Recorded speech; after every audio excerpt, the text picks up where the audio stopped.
Apa ya, kita ini kan ya mencintai para sholihin, mencintai ulama, mencintai sahabat, mencintai Rasulullah dan lain sebagainya, ya tentunya kita tidak akan mampu beramal seperti mereka. Namun menurut sarahnya hadis ini, meskipun kita itu tidak sampai mampu beramal seperti mereka, maka Kanjeng Nabi tetap dawuh, almar'u ma'aman ahabba, seseorang itu nanti akan bersama-sama.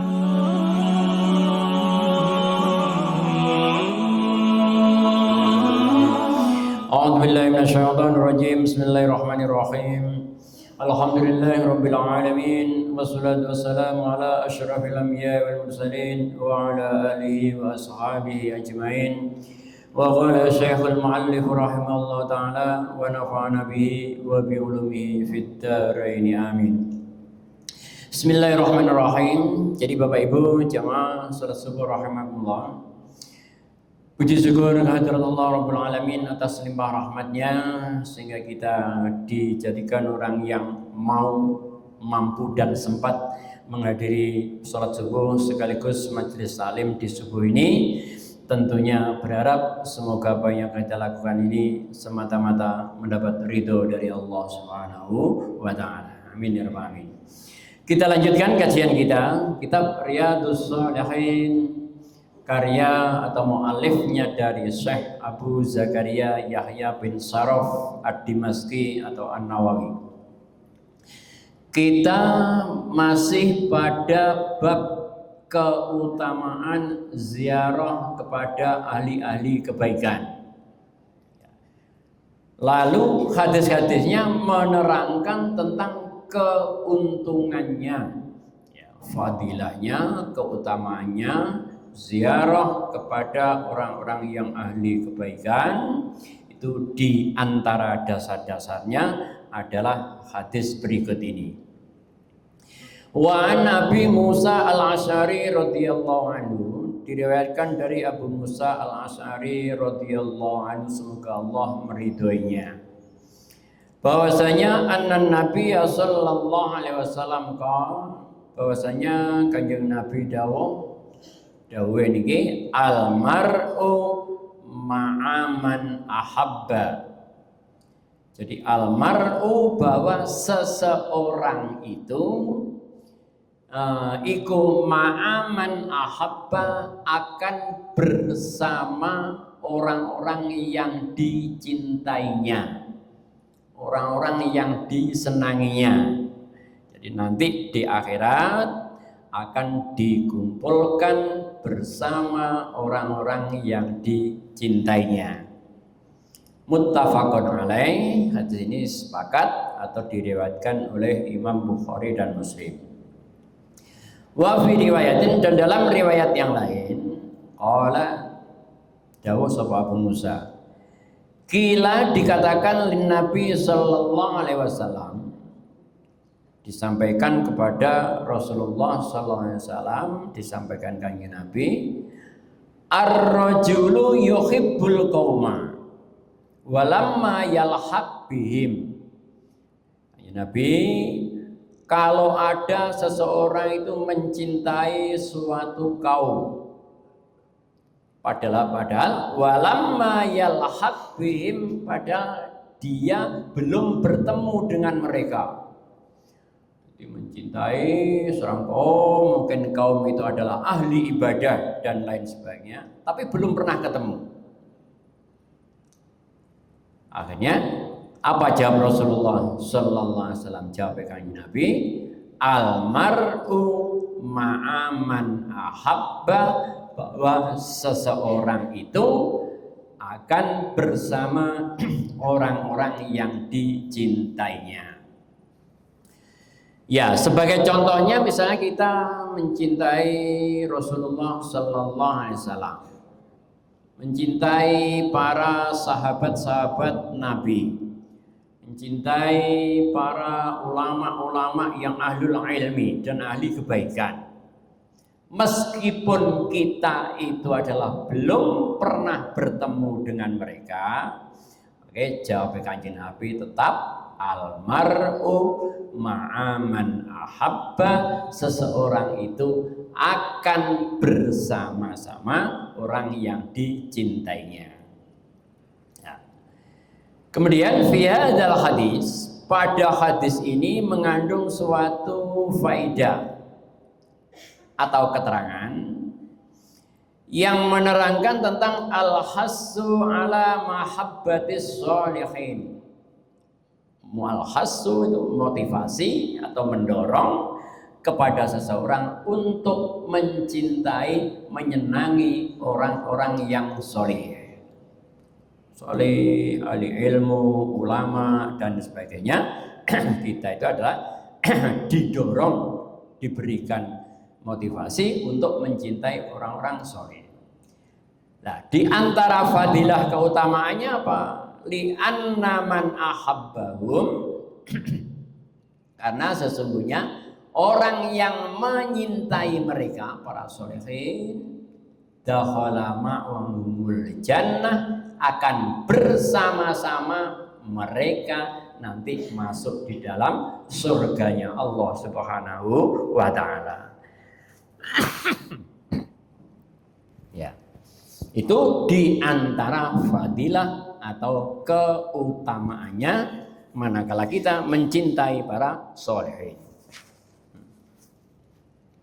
Sehingga kita ini kan tidak salah, misalnya ulama-ulama kita mengajarkan kepada kita ziarah kepada makamnya para aulia, makamnya para sahabat dan lain sebagainya. Ya, itu di antara fadilah keutamaannya ini.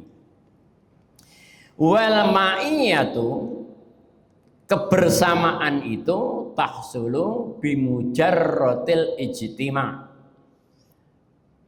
Yang namanya di sini mendorong seseorang untuk mencintai sholihin. Karena orang yang mencintai terhadap mereka akan bersama-sama mereka nanti di surga. Wal ma'iyatu, menyertai para sholihin itu tahsulu, sudah bisa berhasil bimujarrodil ijtima', dengan sekedar berkumpul. Ya. Jadi kalau kita itu sekedar berkumpul dengan para ulama, ada ulama habaib datang, kemudian kita ikut senang berkumpul-kumpul sama mereka, ya. Yang demikian itu menurut keterangan sarah dari hadis ini cukuplah, seseorang sudah dianggap cukup manakala kita berkumpul, bertemu dengan para sholihin yang kita jumpai. Wa in tafawatat ad-darajat, meskipun levelnya itu adalah berbeda-beda, tidak sama. Jelas, kalau kita bertemu ulama-ulama itu levelnya mereka adalah di level yang sangat tinggi. Sekedar kita berkumpul bersama mereka itu dan menurut hadis ini, keterangan hadis ini, cukuplah seseorang dengan berkumpul-kumpul sesama ulama dianggap sudah merupakan menyertai atau mencintai terhadap mereka. Ya, maka ini kaitannya dengan dawuh Kanjeng Nabi, almar'u ma'aman ahabba, bahwa seseorang itu nanti akan bersama orang-orang yang dicintainya. Ya, yang dicintai di sini bukan dalam arti bentuk nafsu, tapi mencintai dalam hal keutamaannya. Bon, selanjutnya wa an Anasin radhiyallahu anhu, diriwayatkan dari Anas bin Malik radhiyallahu anhu, semoga Allah meridhoinya. Ada anna a'rabiyan, ada seorang A'rab, itu orang Badu, orang Badui, orang Arab pedalaman. Iku qala matur kepada Rasulullah sallallahu alaihi wasallam. Ya Rasulullah, biasanya orang Baduy itu enggak ngerti tata krama. Ya Muhammad, itu manggilnya. Mata sa'ah. Kapan itu kiamat? Ya, akhirnya qala Rasulullah sallallahu alaihi wasallam, kanjeng Nabi jawab, ma'adatta laha.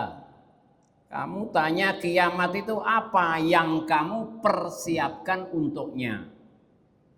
Qala Badui itu menjawab, hubballah wa hubba rasulih. Saya tidak punya persiapan apa-apa kecuali hanya mencintai Allah dan Rasulnya.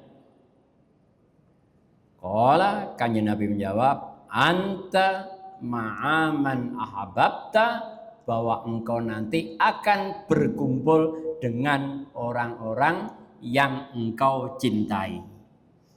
Mencintai itu.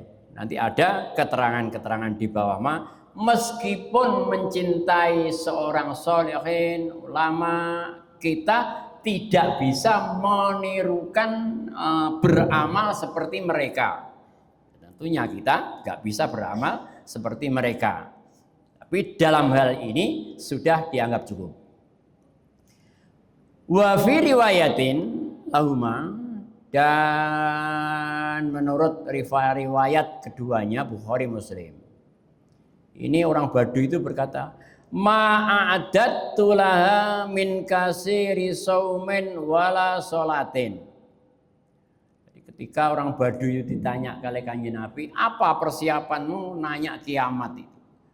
Ma'adattu, saya tidak menyiapkan apa-apa, tidak punya persiapan untuk kiamat itu. Min kasiri saumin, dari banyaknya puasa juga enggak.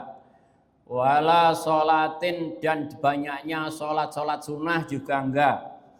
Wala sodakotin, dan juga tidak karena banyaknya sedekah. Walakinni, akan tapi saya uhibbullaha wa rasulahu, tapi saya mencintai Allah dan Rasulnya. Itu jawaban jawaban orang Baduy itu. Akhirnya jawabnya kanjeng Nabi apa? Anta ma'aman ahabbta, engkau di akhirat nanti akan bersama-sama orang yang engkau cintai. Ini adalah berlaku juga bagi kita umat Rasulullah Sallallahu Alaihi Wasallam. Jadi kita memang diperintahkan untuk mencintai para sholihin dengan dalil-dalil itu, dan juga ditunjukkan oleh hadis-hadis yang lain, hadis berikut. Wa an Ibnu Mas'ud radhiyallahu anhu, diriwayatkan dari Abdullah bin Mas'ud radhiyallahu anhu. Abdullah bin Mas'ud di makamnya di Madinah. Ja'a rajulun ila Rasulillah sallallahu alaihi wasallam. Ada datang seseorang kepada Rasulullah sallallahu alaihi wasallam. Faqala, orang itu berkata, "Ya Rasulullah, kaifa taqul fi rajulin ahabba qauman walam yalhaq bihim." Ini sambungannya dengan hadis yang di atas. Kaifa taqul, kanjeng Nabi, dos pundi menurut panjenengan, misalnya fi rajulin, pada seseorang yang ahabba qauman, yang mencintai suatu kaum, tapi walam yalhaq bihim, dia belum pernah menjumpainya. Ya. Jadi lagi-lagi faqala Rasulullah sallallahu alaihi wasallam, al-mar'u ma'aman ahabba, dawuhnya Nabi, al-mar'u, bahwa seseorang itu akan bersama orang yang dicintainya meskipun belum pernah ketemu. Jadi makanya seperti kita hadiah-hadiah Fatihah kepada Rasulullah sallallahu alaihi wasallam, hadiah Fatihah kepada para syuhada, sholihin, ulama, amilin, kepada sahabat-sahabatnya, yaitu salah satu di antara upaya kita apa? Mencintai para syuhada sholihin, mencintai para sahabat-sahabat Nabi. Jadi kawan Nabi yaitu meskipun kita belum pernah ketemu kepada mereka, selama kita itu ada rasa mahabbah, rasa mencintai mereka, maka dawuh Kanjeng Nabi almar'u ma'aman ahabba. Nah ini keterangan Ibnu Hibban, ini yang istilahnya apa itu? Yang menggembirakan kita ini. Qauluhu walam yalhaq bihim, meskipun orang itu belum pernah bertemu dengan orang-orang yang dicintainya. Menurut Ibnu Hibban, wala yastati'u ayya'mala bi amalihim. Artinya mencintai seseorang meskipun orang itu belum mampu atau tidak mampu beramal seperti amal mereka. Ya apa ya, kita ini kan ya mencintai para sholihin, mencintai ulama, mencintai sahabat, mencintai Rasulullah dan lain sebagainya, ya tentunya kita tidak akan mampu beramal seperti mereka.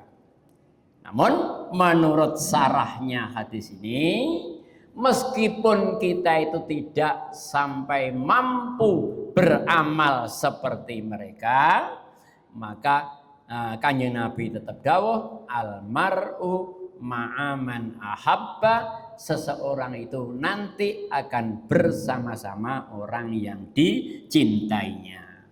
Maka bab ini menganjurkan kita mencintai para ulama, mencintai orang-orang yang ahli ilmu, mencintai para ahli-ahli keutamaan. Selanjutnya masih pada bab anjuran dan keutamaan mencintai para sholihin.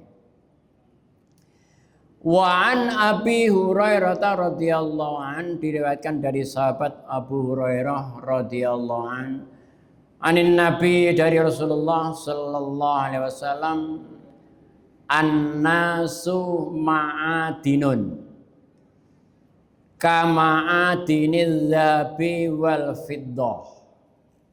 Manusia itu laksana sumber atau tambang emas, tambang perak. Kama'adinil dzabi, seperti halnya tambang emas, wal fiddati, dan perak. Jadi manusia itu oleh Kanjeng Nabi diibaratkan seperti halnya sumber atau tambang emas dan perak. Artinya khiyaruhum fil jahiliyah, khiyaruhum fil Islam idza faqihu. Orang-orang yang terpilih pada masa jahiliyah tentang nasab dan kebaikannya pada masa jahiliyah, itu pun akan tetap khiyaruhum fil Islam, akan tetap menjadi pilihan-pilihan mereka ketika di dalam Islam, tapi dengan catatan idza faqihu, selama mereka memahami syariat Islam. Ya artinya seperti orang-orang keturunan dari Bani Hashim. Ya termasuk Rasulullah Sallallahu Alaihi Wasallam itu kan termasuk keturunan dari Bani Hashim. Ya, yaitu kalau mereka itu dari keturunan bangsawan, turunan orang-orang yang baik pada masa jahiliyah sebelum Islam. Ketika masuk Islam, dia memahami syariat Islam, mereka akan tetap menjadi orang-orang yang terpilih di antara mereka selama dia memahami atau syariat Islam. Akan tapi walaupun itu keturunan Bani Hasyim, seperti halnya siapa itu? Abu Lahab. Nah, Abu Lahab itu kan pamannya Nabi ya, pamannya Nabi. Tapi dari ibu yang lain, pamannya Nabi Abu Lahab sendiri. Tapi karena walaupun dia dari keturunan Bani Hasyim, tapi karena dia tidak beriman, maka bukanlah termasuk orang yang beriman. Wal arwahu junudun mujannadah, fama ta'arafa minha iktalafa, wa ma tanakara minha ikhtalafa. Tahu ini? Al arwahu junudun mujannadah, bahwa ruh-ruh ini bagaikan bala tentara yang berkelompok-kelompok. Wallahu alam apa maksudnya ini. Jadi ruh-ruh manusia itu tak ubahnya dulunya bagaikan ruh-ruh yang mengelompok-mengelompok. Fama ta'arafa minha iktalafa. Kemudian fama ta'arafa minha italafa. Kemudian manakala roh-roh ini pada waktu itu saling mengenal, maka roh-roh itu italafa akan saling berkumpul.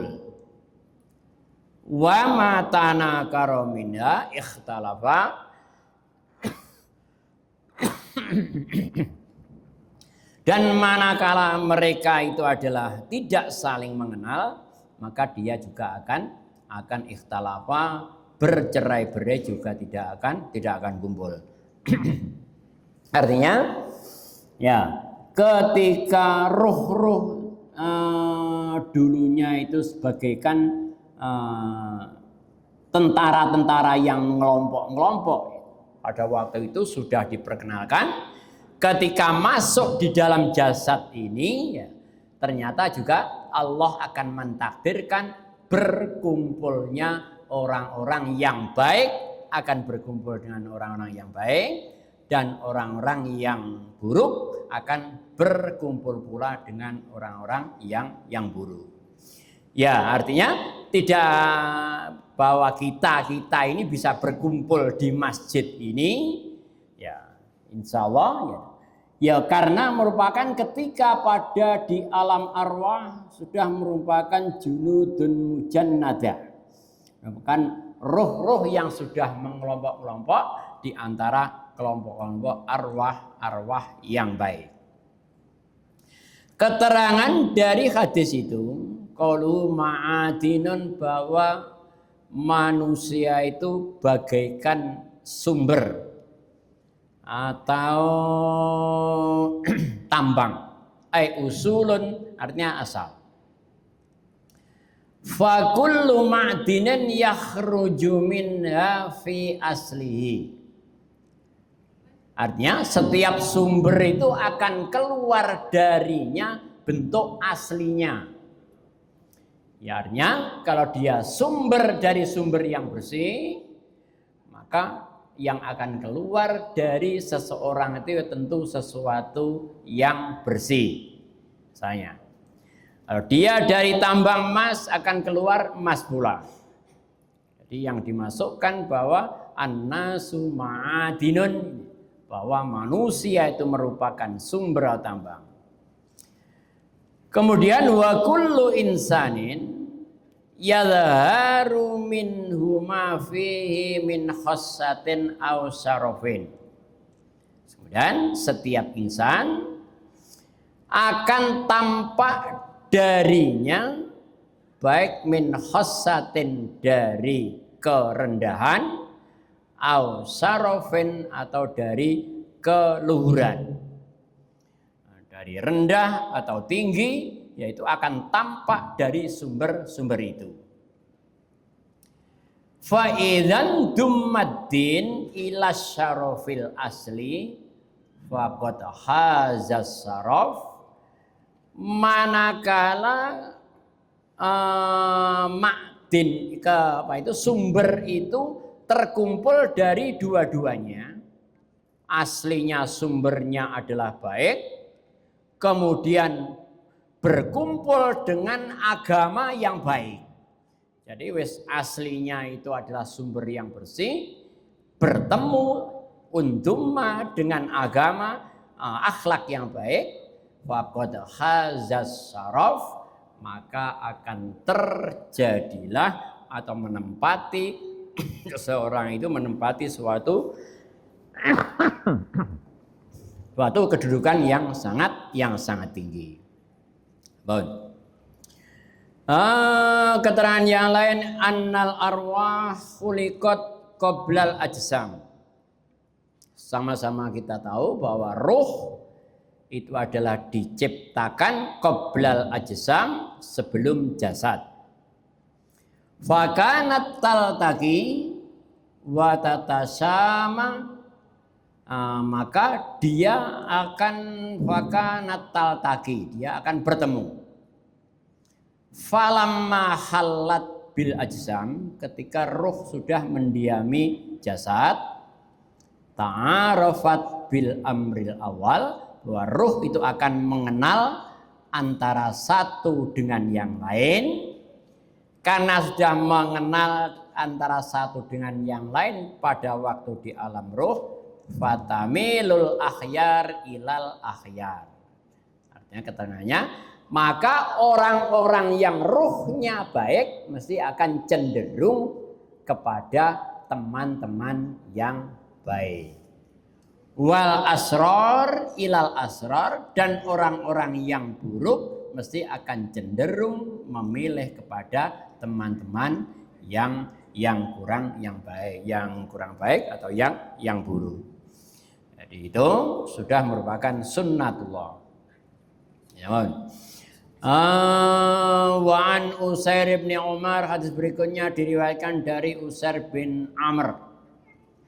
Yuqalu, namanya Ibnu Jabir. Ya, diriwayatkan dari Ibnu Jabir. Atau Usair Ibnu Jabir. Qala kana Umar bin Khattab radhiyallahu anhu idza ata alaihi amdadu ahlil Yaman sa'alahum. Diriwayatkan dari Usair bin Jabir. Jadi pada masa Khalifah Umar bin Khattab, ini idza ata alaihi amdadu ahlil Yaman, ketika rombongan saudagar, rombongan pedagang dan sebenarnya dari daerah Yaman itu, sahabat Umar mesti bertanya, afikum Uwais bin Amir, adakah yang bersama kalian ini ada orang yang namanya Uwais bin Amir? Ini riwayat Uwais Al-Qarni, ini adalah kisah sangat masyhur, sangat terkenal. Tiap ada pedagang rombongan dari Yaman, Sayyidina Umar ini mesti tanya, adakah di antara kalian orang yang bernama Uwais bin Amir? Sehingga sampai pada suatu saat, hatta ata ala Uwais radhiyallahu anhu, sampai pada suatu ketika Khalifah Umar bin Khattab benar-benar ketemu dengan rombongan yang bersama Uwais bin Amir. Faqala, maka bertanyalah Sayyidina Umar ini lahu kepada Uwais bin Amir. A anta Uwais bin Amir, apakah engkau ini adalah Uwais bin Amir? Qala, Uwais menjawab, na'am, nggih kanjeng Nabi, kula niki Uwais bin Amir. Qala, bertanya lagi kanjeng Nabi, min muradin summa min koronin, kamu dari daerah Murad dan daerah Koroni. Daerah Koroni terkenal dari Uwais Al-Qarni. Daerah Murad dan dari Koroni. Qala, Uwais menjawab, na'am, ye kanjeng Nabi, ya. Qala, bertanya lagi kanjeng Nabi, fakana bika barosun Fabarokta minhu illa maudi dirhamin. Adakah engkau dulu itu sakit belang ini baros? Bukan lepra ya apa istilahnya? Fakana bika baroson, ya sakit kulit. Fabarokta minhu, kemudian engkau telah sembuh. Illa maudi dirhamin, kecuali hanya sebesar uang koin itu ya. Ada sebesar koin yang belum sembuh. Jadi kulitnya berwarna putih. Akhirnya kola menjawablah namanya Uwais ini, naam, nggih Kanjeng Nabi, kula memang pernah punya penyakit ini, penyakit kusta ya. Kola tanya lagi Sayyidina Umar, laka walidatun, apakah engkau punya ibu? Kola naam, nggih Sayyidina Umar, saya punya ibu. Oh ya, yang tanya ini Khalifah Umar. Akhirnya Sayyidina Umar berkata, sami'tu Rasulullah sallallahu alaihi wasallam. Sayyidina Umar pernah mendengar bahwa Kanjeng Nabi ini bersabda, ya'ti alaikum Uwais bin Amir. Akan datang pada kalian yang namanya Uwais bin Amir ma'a amdadi ahli Yaman, bersama rombongan dari Yaman, min Muradin, dari daerah Murad. Nah, ini dawuh Kanjeng Nabi menyampaikan kepada sahabat, termasuk diantara Khalifah Umar bin Khattab.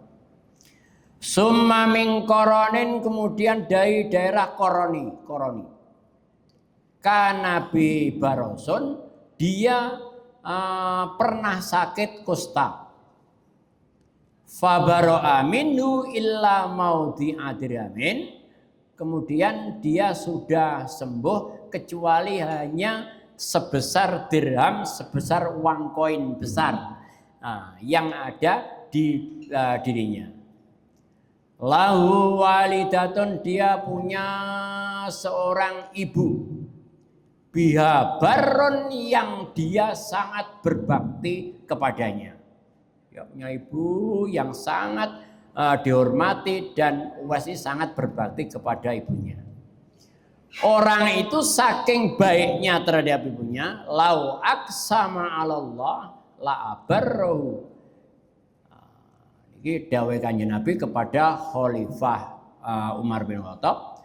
Uwais Al-Qarni itu kalau lau aksama 'alallah, artinya kalau dia bersumpah atas nama Allah dalam arti berdoa, la abarrahu, niscaya Allah akan memenuhinya, mengabulkannya. Fa in istata'ta ayyastaghfira laka faf'al. Fa in istata'ta, apabila engkau mampu dan bertemu dengan Uwais Al-Qarni itu, mampu tabun ayyastaghfirulaka, hendaknya engkau minta didoakan agar engkau mendapatkan ampunan, faf'al. Jadi wahai Umar, fa in istata'ta, kalau nanti kamu sempat bertemu kepada Uwais ini, mintalah engkau didoakan mendapat ampunan Allah, faf'al, maka lakukanlah.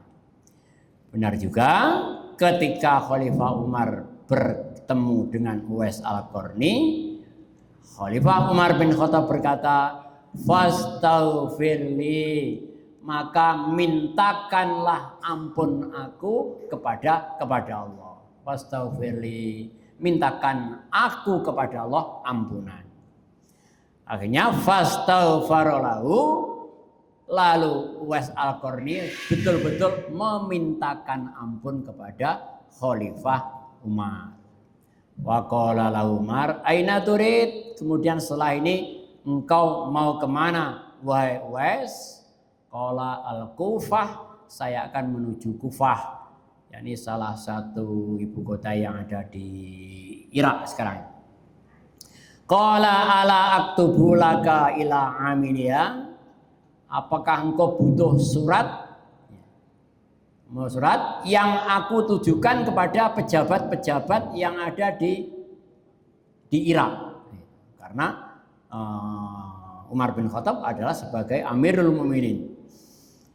Qala, jawabnya Uwais, aku nu fi ghabra innas ahabbu ilayya. Aku hidup di tengah-tengah orang-orang miskin. Itu lebih aku sukai daripada engkau berikan memo kepada pejabat-pejabat Irak yang suruh menghormati saya. Ya, ini